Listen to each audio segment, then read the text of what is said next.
우리가 하는 말 중에 보는 것이 믿는 것이다 이런 말이 있습니다. 또 안 보면 잊혀진다 이런 말도 있습니다. 사람이 이처럼 눈에 보이지 않으면 잘 믿지도 못하고 또 쉽게 잊어버리는 그러한 심리를 반영하는 말일 것입니다.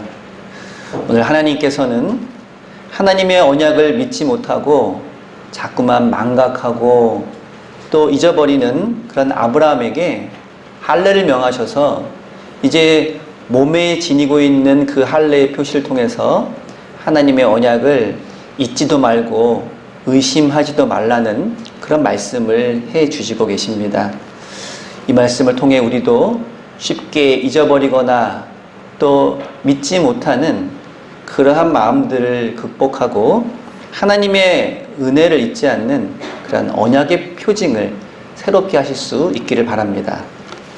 지난주에 우리는 이스마엘이 태어나는 이야기를 함께 나누었습니다. 그리고 오늘 그로부터 13년 후의 이야기를 전개를 하고 있습니다.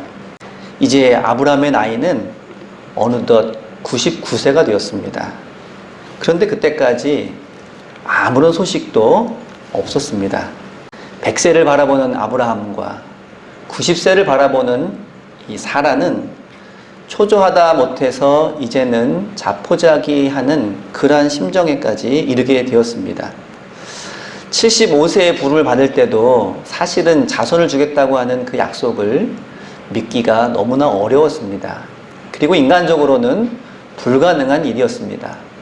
그런데 하물며 이제 100세가 가까워진 그 나이에 더 이상 하나님의 약속을 믿어야 할까? 아니면 또 다른 방법을 생각해야 할까?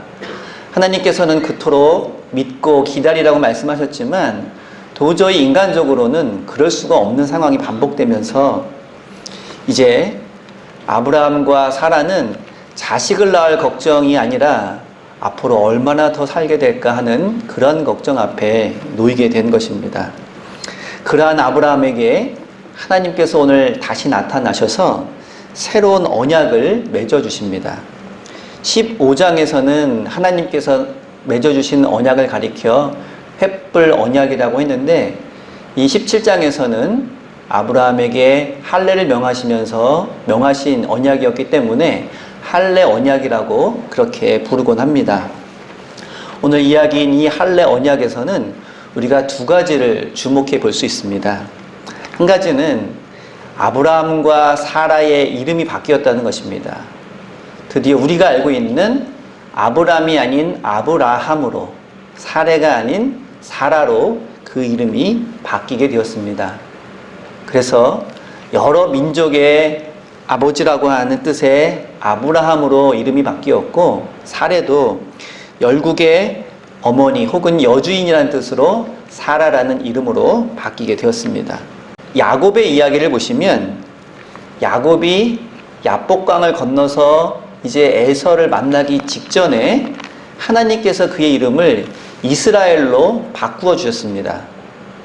그래서 이 이름이 바뀌었다는 것은 어떤 중요한 일이 임박했다. 이제 곧 그 중요한 일을 맞이하게 될 것이다 라는 그런 의미가 되기도 합니다.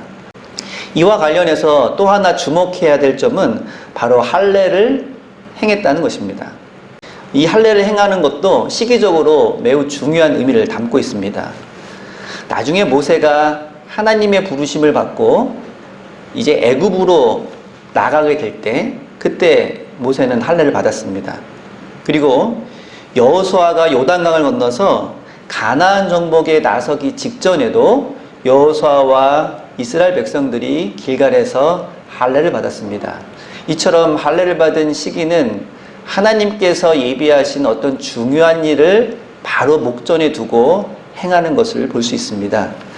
이러한 면에서 볼 때 이제 창세기 17장에서 아브라함이 할례를 명받고 그것을 행한다고 하는 것은 하나님의 언약이 이루어지는 것이 곧 다가온다는 것을 의미하고 있습니다.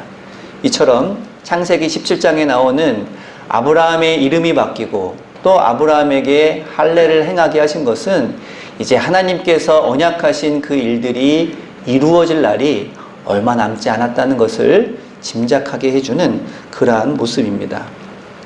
오늘 본문인 9절부터 14절까지 하나님께서는 아브라함에게 할례에 대해서 자세하게 명하셨습니다.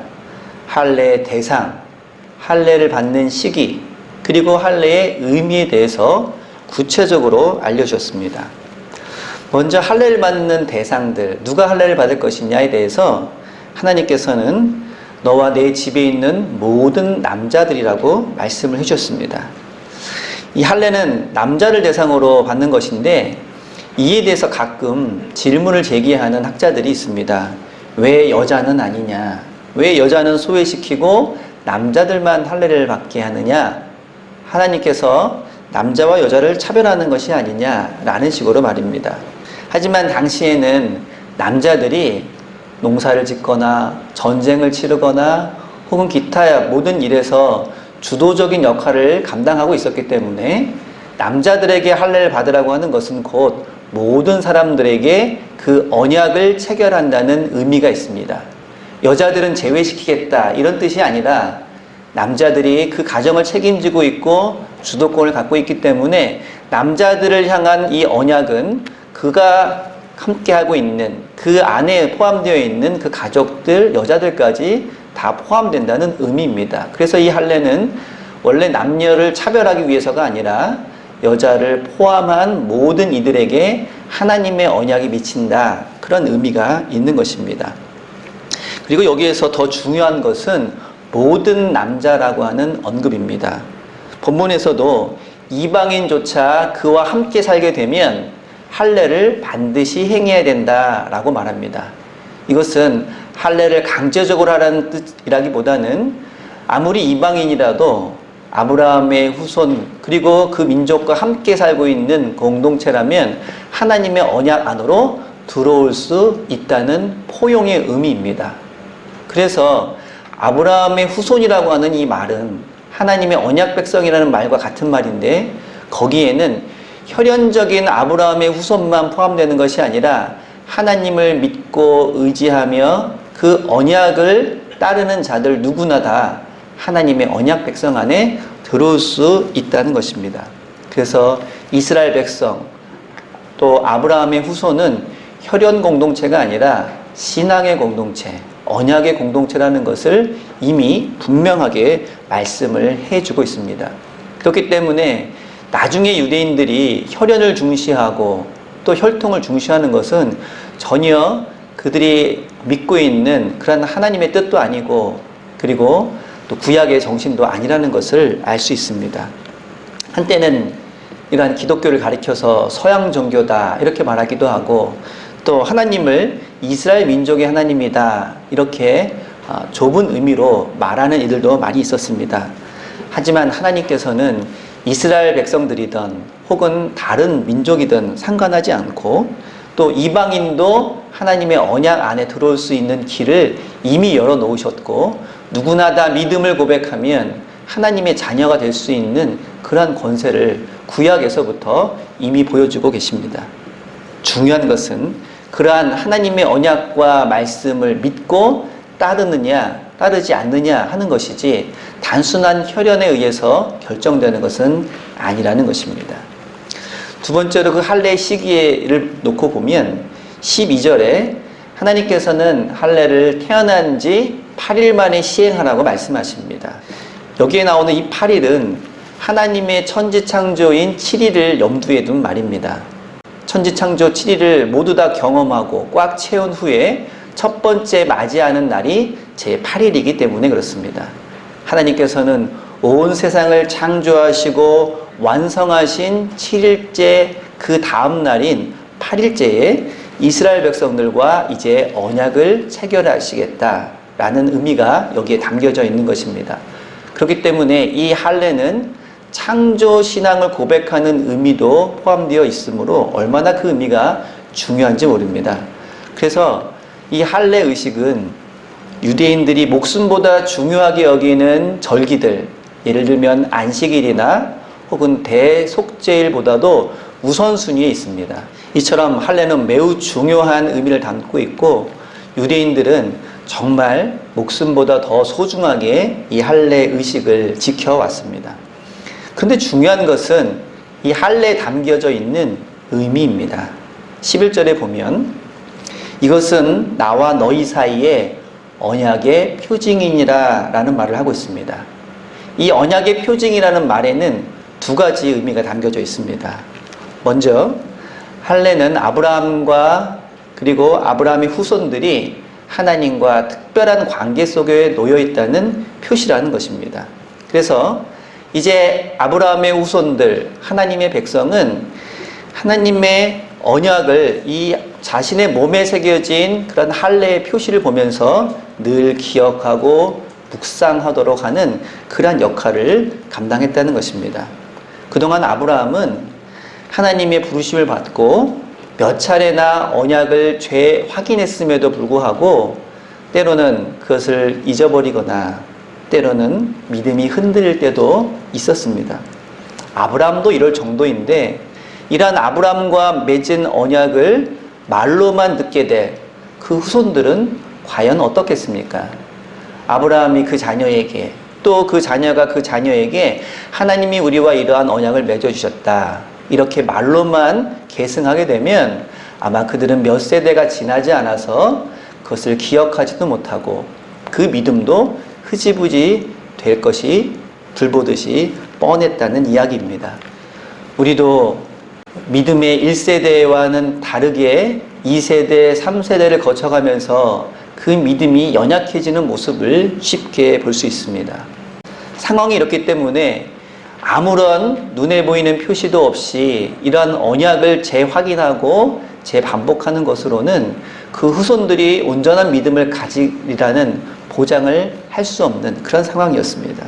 그래서 그러한 언약의 표징으로 누구나 다 자기 자신에 새겨진 그 흔적을 바라볼 때마다 하나님과 맺은 그 언약을 떠올리도록 하는 역할을 이 할례가 감당했던 것입니다.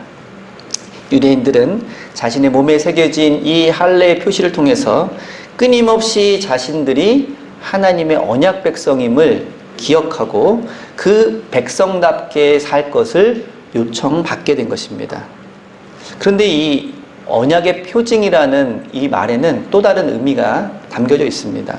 사람들이 이 할례의 흔적을 보면서 하나님이 베푸신 은혜와 하나님과의 언약을 기억하라는 것이지 이 할례 행위 자체가 언약의 내용은 아니라는 것입니다. 쉽게 말하자면 결혼식을 할 때 신랑 신부가 혼인 서약의 징표로 반지 같은 예물을 교환합니다. 그리고 그것을 볼 때마다 결혼 생활에 충실해야 할 것을 다짐하라는 그런 의미로 그렇게 예물 교환을 한다고 볼 수 있습니다. 하지만 그 예물을 몸에 지니고 있다는 것만으로, 반지를 손가락에 끼고 있다는 것만으로 결혼 생활에 충실하다고는 말할 수가 없습니다. 그것을 보고 그 의미를 되새기며 실천하는 것이 더 중요하기 때문입니다. 그래서 성경에서는 이러한 의미를 보완하는 차원에서 이 할례라는 말과 함께 마음의 할례라는 말을 종종 사용하고 있습니다. 이 마음의 할례는 언약을 베풀어 주시는 하나님께 순종하고 기꺼이 복종하면서 하나님 앞에서 헌신하고 겸손한 신앙을 갖게 된다는 그런 의미입니다. 예컨대 신명기 10장 16절에서는 그러므로 너희는 마음의 할례를 행하고 다시는 목을 곧게 하지 말라. 예레미야 4장 4절에서도 유다인과 예루살렘 주민들아 너희는 스스로 할례를 행하여 너희 마음 가죽을 베고 나 여호와께 속하라. 그리하지 아니하면 너희 악행으로 말미암아 나의 분노가 불같이 일어나 사르리니 그것을 끌 자가 없으리라. 아브라함 이후로 모든 이스라엘 백성들은 난지 8일 만에 할례를 행하게 되었습니다. 그래서 누가 봐도 하나님께 속한 백성이라는 표시를 외적으로 갖게 되었습니다. 하지만 그 가운데 많은 사람들이 겉으로는 할례의 표시가 있음에도 불구하고 하나님의 언약과는 상관없는, 하나님의 뜻과는 상관없는 삶을 살게 되었고 더더군다나 이방신을 섬기거나 우상을 숭배하는 그 와중에서도 여전히 그 몸에는 할례의 표시를 지니고 있었습니다. 이처럼 하나님의 언약을 상징하는 할례의 표시를 지니고 있음에도 불구하고 그들의 마음 그리고 그들의 삶은 전혀 하나님과는 상관없는 그러한 삶을 살고 있는 그러한 이스라엘 백성들에게 마음의 할례를 행하고 육체의 할례에 만족하지 말라고 말하고 있는 것입니다. 이처럼 마음의 할례라는 말은 할례의 본래 의미가 시간이 흐르면서 매우 퇴색되어 갔다는 것을 반증해서 보여주기도 합니다. 그리고 신약시대로 넘어가면 이러한 상황은 더욱더 심각해집니다. 할례는 이미 딱딱한 의식으로 굳어졌고 할례를 행하면서도 하나님의 언약, 하나님의 은혜를 기억하는 것이 아니라 그저 형식적인 차원에서만 머물고 여전히 자기의 소견에 오른 대로 살아갔던 것입니다. 모든 남자, 모든 일을 포용하는 이 할례의 의미는 사라져버리고 이제 이 할례는 누가 유대인이고 누가 이방인이냐 이걸 구별하는 그러한 방편으로만 전락하고 말았습니다. 초대교회 안에서도 이 할례 문제는 매우 심각한 문제거리였습니다. 유대인 기독교인들 중에서는 여전히 그 유대 전통을 이어받으면서 할례를 받지 않으면 구원에도 이룰 수 없다 이렇게 주장하는 이들이 많았기 때문입니다. 사도행전 15장에 보면 어떤 사람들이 유대로부터 내려와서 형제들을 가르치되 너희가 모세의 법대로 할례를 받지 아니하면 능히 구원을 받지 못하리라 하니 바울 및 바나바와 그들 사이에 적지 아니한 다툼과 변론이 일어난지라. 이처럼 유대인 기독교인들은 예수 그리스도를 믿는 믿음으로 말미암아 구원 얻었음을 고백하면서도 할례를 받지 않으면 그 구원이 완성될 수 없다고 주장하기에 이른 것입니다. 이에 대해서 적극 반대하고 나선 사람이 바로 바울입니다. 바울은 구약 성경에도 등장하는 이 마음의 할례라는 말을 이용해서 본래의 의미를 잃어버린 그리고 의식으로 굳어진 할례를 반대하고 나섰습니다. 로마서 2장 29절에서 바울은 이렇게 말합니다. 오직 이면적 유대인이 유대인이며 할례는 마음에 알지니 영에 있고 율법 조문에 있지 아니한 것이라. 이처럼 할례는 이미 그 기능과 의미를 상실했고 형식만 남아있는 그런 상황이었습니다. 뿐만 아니라 그러한 할례는 구원의 문제에 대해서도 저촉되는 바가 있었고 더 나아가서 유대인과 이방인, 정상인과 그리고 장애인, 그리고 남자와 여자를 차별하는 수단이 되어버렸습니다. 바울은 이에 대해서도 단호한 입장에 서 있었습니다. 골로새서 3장 11절에 보면 거기에는 유다인이나 헬라인이나 할례파나 무할례파나 야만인이나 스구디아인이나 종이나 자유인이 차별이 있을 수 없나니 오직 그리스도는 만유시요 만유 안에 계시니라. 더 이상 할례를 가지고 남자와 여자, 유대인과 비유대인을 차별하는 일이 있어서는 안 된다는 것이며 더 이상 육체에 행하는 이 할례는 예수 그리스도를 믿는 믿음에는 필요가 없는 것이라고 과격하게 말하기까지 했던 것입니다. 이러한 할례에 대한 이야기를 살펴보면서 오늘날 우리는 이 할례를 어떻게 받아들이고 어떻게 그 의미를 적용해야 할지 고민하지 않을 수 없습니다. 오늘날 기독교인들에게 유대인들이 주장했던 몸의 할례는 바울의 이야기와 함께 의미가 없는 것입니다. 그러나 우리는 구약 성경과 그리고 바울이 강조했던 마음의 할례에 대해서는 깊이 묵상해 봐야 할 것입니다. 언약의 표징인 할례를 통해서 하나님과의 언약 관계 안에 살고 있는 자기 자신을 돌아보고 하나님의 은혜와 언약을 기억해야 하는 것처럼 우리도 예수 그리스도를 통해서 우리에게 주신 하나님의 은혜와 그리고 그 언약을 과연 잊지 않고 기억하면서 살아가고 있느냐라는 것입니다. 더군다나 이스라엘 백성들이 할례에 합당한 백성으로 살아야 하는 것처럼 우리들도 그리스도인이라고 하는 그 이름에 과연 합당한 삶을 살아가고 있느냐라는 것입니다. 인생을 살다가 누구나 이해할 수 없는 어려운 그런 상황에 처하게 됩니다. 바로 그때에 하나님이 누구시고 또 내가 그런 하나님과 어떤 관계 속에 있는지 이러한 것을 명확하게 하는 것은 매우 중요한 일이 아닐 수 없습니다. 때로는 그것이 불분명해서 그동안 신앙생활했던 모든 것을 내버리고 세상을 향해 인간의 지혜를 향해 나아가는 그런 경우도 적지 않기 때문입니다. 하지만 이러한 고난과 역경 속에서 오히려 하나님이 누구시며 나와 어떤 관계에 있는지를 명확하게 깨닫고 그러한 고난을 믿음으로 극복해 나가는 그런 모습들도 우리는 바라보게 됩니다. 그러나 우리는 너무나도 자주 고난과 역경이 다가올 때 하나님의 은혜와 그 사랑을 잃어버리곤 합니다. 그래서 어떤 경우에는 몇 주만 교회에 못 나오는 상황이 돼도 벌써 믿음이 약해졌다느니 혹은 교회에 소홀해졌다느니 하는 그런 소리를 주고받는 경우도 있습니다. 그럴 수 있습니다. 연약한 사람이기에 얼마든지 그럴 수 있을 것입니다. 하지만 우리는 그러면 안 됩니다. 왜냐하면 우리는 하나님의 언약 안에 속해 있는 그리고 예수 그리스도를 통해 구원을 베풀어 주신 하나님의 자녀이기 때문에 그렇습니다.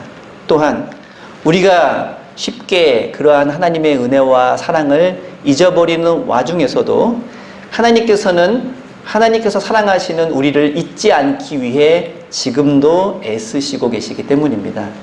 이사야 49장 15절과 16절에서는 여인이 어찌 그 젖먹는 자를 잊겠으며 자기 태에서 난 아들을 긍휼히 여기지 않겠느냐. 그들은 혹시 잊을지라도 나는 너를 잊지 아니할 것이라. 내가 너를 내 손바닥에 새겼노라. 그 하나님께서는 지금도 우리를 잊지 않기 위해 하나님의 손바닥에 우리 한 사람을 새겨 놓으시고 우리를 기억하시고 우리를 돌보시며 우리와 함께 하시는 줄로 믿습니다. 너무나도 쉽게 하나님의 은혜와 사랑을 잊어버리고 살아가는 우리들이지만 그러한 하나님의 사랑과 은혜를 기억하면서 잠시 흐트러지고 잠시 소홀해진 우리의 믿음과 우리의 삶을 돌아보실 수 있기를 바랍니다. 오늘도 우리를 잊지 않으시는 하나님의 손바닥에 우리를 새겨 놓으시고 우리를 기억하시는 그 하나님을 바라보면서 어떠한 어려움과 어떠한 장애가 우리에게 다가온다 할지라도 믿음으로 순종함으로 또한 그 사랑에 보답함으로 하나님과 함께 살아가는 우리 모두가 될 수 있기를 기도합니다. 기도하겠습니다.